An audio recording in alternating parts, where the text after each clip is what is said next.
Hello Internet Whovians, Dr. Ood here on Friends of Ood-Kind Media Productions. Back with another Doctor Who video. In this video I'm going to be ranking my series openers from 2005 to 2019. If you are new around here, please do consider subscribing for more content just like this. And if you do go on to enjoy this video, please don't forget to leave a like. And leave a comment below, guys, what your favourite series openers are. But let's get into this video, guys. So then, guys, let's kick off this list with number 11. And some would argue that this is the strongest on this whole list because it's holding the rest of them up. But anyway, the weakest series opener, I believe, from 2005 to 2019. Would be New Earth. It's not that it's a weak story, it's just that it is a very good story. It's just that it doesn't really have anything to do with the overall series story arc of the Torchwood story arc. And I think Series 2 would have benefited from having Tooth and Claw as a series opener other than New Earth, but that's just me being very, very picky. So. And yeah, it is David Tennant's first opening series. I think it took him a little bit of time to get to know his own character and to get to do his own character. The one episode I will say that he got his character down to start off was I don't know, Tooth and Claw maybe, but definitely School Reunion. Okay, so number 10, we're going into the top 10 now.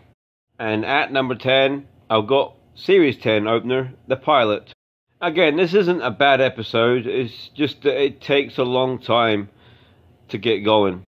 But I do like the 12th Doctor's character in this, the Professor.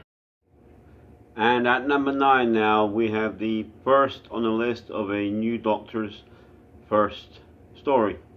This is the Series 11 opener. I had a little bit of time to think about this. I'm going to use the first 2 episodes as a 2-part opening for the series, because we get the TARDIS. We don't get the TARDIS until the 2nd episode, and I like the Doctor and the TARDIS to be in the same episode if it's the first Doctor's choice. That's one of the reasons why it is at number 9. It would have been lower, but I thought I'd be just a little bit kind to Jodie here.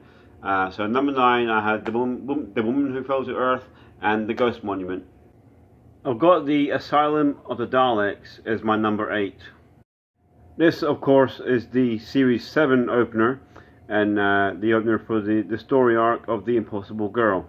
It was something new to have the current companions there and the future companion there in one episode. That was really quite interesting move by Stephen Moffat. What I also liked about Series 7 is that it was 2 story arcs in one series as well. It was the Impossible Girl story arc, and of course there was the Great Intelligence story arc, which first appeared in the Christmas episode of Series 7, which is The Snowman. At number 7, guys, I have the Series 9 opener, The Magician's Apprentice and The Witch's Familiar. First off, it was great having Julian Bleach doing Davros again. Let me just make that absolutely clear. Julian Bleach, I love his Davros.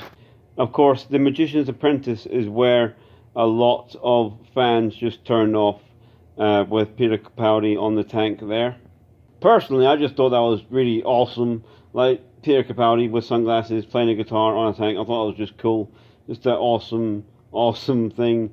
Because, you know, like you guys know, I do like Peter Capaldi's Doctor quite a lot. I think Peter Capaldi is the most talented actor to ever play the role. It's just the writing let him down. Much like in the story, the writing let him down. Julian Bleach was great as Davros again, but it's just you can only put in what the writer writes. So yeah, that's why it's at number 7 here, guys. At number 6, I have the Series 8 opener, Deep Breath. Peter Capaldi's first episode. I enjoyed it. It was a really, really great episode, though. Peter Capaldi done a very, very good job of introducing the 12th Doctor in this, I thought. And Vastra, Strax and Jenny, the Paternoster gang, it's hard to believe that they haven't been in Doctor Who since then. And it's also hard to believe that they were in this story only, what, 3 episodes before the name of the Doctor, which is, you know, in Series 7. But I think Clara let it down quite a bit. She pretty much rejected this regeneration of the Doctor, like it was something new that she'd never seen before, like, you know, a different face, which is, you know, a complete lie, because, you know, she'd seen every single version of the Doctor in the name of the Doctor. And also met, you know, the 10th Doctor and the War Doctor and the Day of the Doctor, so yeah, Clara's the reason why it misses out on the top 5. Only just scraping into the top 5, guys, I have the episode that started it all over again. The Series 1 opener, Rose. First of all, I really liked that the new series actually opened up with a monster from the classic series in the Autons, and it wasn't a crap monster either. It was, you know, a pretty good monster, the Autons. One of my favourites, actually. From the moment that the Doctor grabbed Rose's hand and said, "Run," you're hooked. That's it. You're off for the ride. It's a great episode for that. And the Turn of the Earth speech as well by Christopher Eccleston just blows the whole thing out of the water. But the one major difference that this series opener had, that the classic series didn't have, was Billie Piper as Rose Tyler completely changed the character of the Doctor Who companion. She completely blew it out of the water, and it's absolutely brilliant performance in this episode by both Billie Piper and Christopher Eccleston. And by the end of this, Christopher Eccleston's pretty much defined his own character by the end of his first episode, because he's such a brilliant actor. Next up at number 4, I have the Series 3 opener, Smith and Jones. I really do like the Judoon in this. I thought they were great. I think David Tennant gives a very good performance here as a Doctor. That's what his Doctor is, basically. Of course, by this time he's already defined his Doctor. So, but yeah, that's, you know, what he is. This is David Tennant at his best. And also, it does a very good job of introducing a new companion. So in this, I thought Martha was very good in this. It's just a shame that the same sort of character didn't keep up. She just she kind of faded away, and then until, you know, Utopia. But yeah, this is probably my favorite Martha Jones episode. The Series 5 opener gets the bronze medal in this video for me, guys. The 11th Hour is a brilliant series opener. A great episode. It introduces a new companion as a child that grew up. It introduces a brand new Doctor who is actually a pretty good Doctor. I quite like Matt Smith in the 11th Doctor. It introduces not only the series long story arc, but the 11th Doctor's character story arc, the silence and the crack in the wall. Also, what I do love about this episode is that the TARDIS regenerates as well. Obviously, at the end of time, it blew up when the Doctor regenerated, perfectly fine. But as well as the Doctor regenerating, we get to see the TARDIS regenerating. Even though I'm not that fond of Matt Smith's first TARDIS, I prefer his second TARDIS.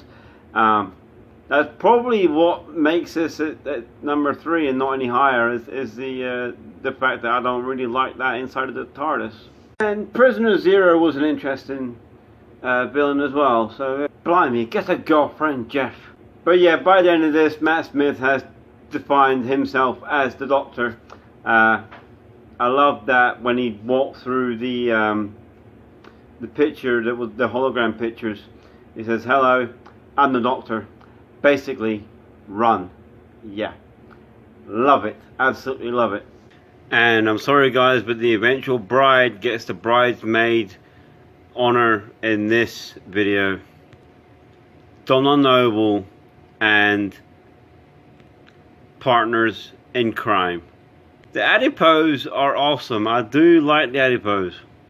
But sort of from the first opening scene, you can tell that the whole series was going to be a fun series. You know, Catherine Tate, obviously, you know, she's a comedian, so, you know, it's going to have some fun moments. And it was. It was just a fun series with David Tennant and Catherine Tate, you know, the Doctor and Donna. Fantastic series. A really good opener as well.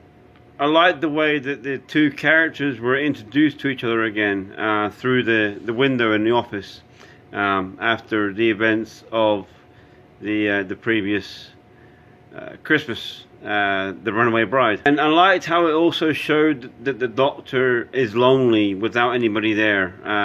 And when he's reading the caplet, the adipose caplet, he's just reading it aloud and there's nobody there to listen to him. It just showed that he is alone. He needs somebody with him, which is what Donna said to him in The Runaway Bride, and it harks back to that in the next episode. But yeah, Partners in Crime is a great episode. It does a good job of reintroducing the character, a companion, and also Wilfred as well. It's fantastic how they introduce Wilfred. It's just a fun, light-hearted series opener for Series 4, and it's great. And so, top of the tree, top of the pile, top of the list, the gold medal in this video goes to the Series 6 opener, The Impossible Astronaut and The Day of the Moon. The Silents are one of my favourite villains in Doctor Who. The way that they kill is pretty awesome too, all that electric and stuff is pretty awesome. It's just that big bulbous dude with lightning bolts coming out of his hands and ears and neck and everything. That's probably the worst description of any Doctor Who villain that's ever been. But yeah, it's a good mystery two-part story to start the series off with. You finally, you know, realize, oh hey, this is the series that everything's going to come together. We're going to find out who River Song is. We're going to find out about the Silence. We're going to find out all this. It's just a shame that Series 6 didn't really live up to the opener, but the opener is absolutely fantastic. My favourite series opener is The Impossible Astronaut and Day of the Moon. I think the scene by the lake with Amy was absolutely brilliant. I mean, Karen Gillan's such a talented actress. That's a brilliant scene, so emotional as well. So yeah, that's another reason why I love this episode so much, is Karen Gillan's performance in this. Oi, I'm being extremely clever up here and there's nobody up here to stand around looking impressed. What's the point in having you all? So there you have it, guys. That is my series openers ranked. Let me know in the comments below what your favourite series opener was, guys, and please do remember to smash a like on the video, as it helps us reach new fans, different fans of different things that we're going to be doing and that we are doing. And guys, if you are new around here, guys, please do consider subscribing to this channel. And until the next time, guys, always try to be nice, never fail to be kind. I've been Dr. Ood.